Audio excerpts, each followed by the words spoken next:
Yes, so my name is Jutta Thielen and I'm a meteorologist by training, German, and I've been working in severe weather basically since I started my PhD, which I started in Lancaster, had several postdocs, and then came to the European Commission to work in a natural hazards project. And since then I've been employed in working with mostly floods, but since recently we moved to a climate risk management unit, we were really addressing generally severe weather in that part. And I've been leading the development of the European flood awareness system over the last years. Well, from my experience in developing a European flood awareness system, we have seen that even though in Europe almost every country has its own very high resolution capabilities for flood forecasting and flood management, there are cross-border issues that need to be tackled and that cannot only be solved with bilateral agreements. And also, for example, for Europe, one of the big events that we had in 2002 really highlighted that a coordination on European level on aid between the countries was necessary, and for that you need to have an overview situation.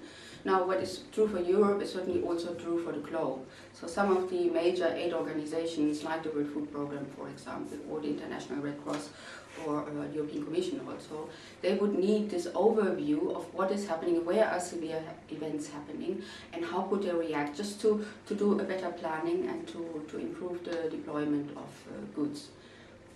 And in that sense, I think that's why global flood forecasting is important. I think uncertainty play all the role in global flood modeling. So there's so many, starting from the data that we actually don't even know where the rainfall falls or how much rainfall falls. We don't even really know that. We don't even know where the river channels are or how they look today. They may not look like tomorrow after a big flood.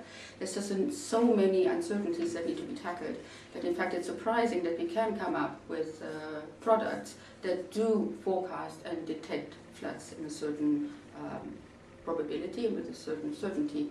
But I think the importance is really also that we make people understand that the uncertainties are there and they cannot expect a final product that will tell them exactly which roads are going to be flooded in that town 10 days in advance. And I think the communication issue of uncertainties is very important.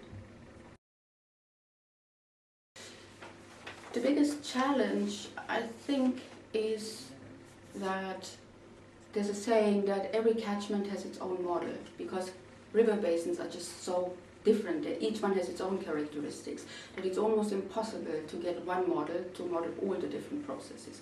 So if we want to do a global model, how are we going to achieve that? What is going to be the reliability of a model that has been developed, for example, for Europe? How transferable is it to Africa?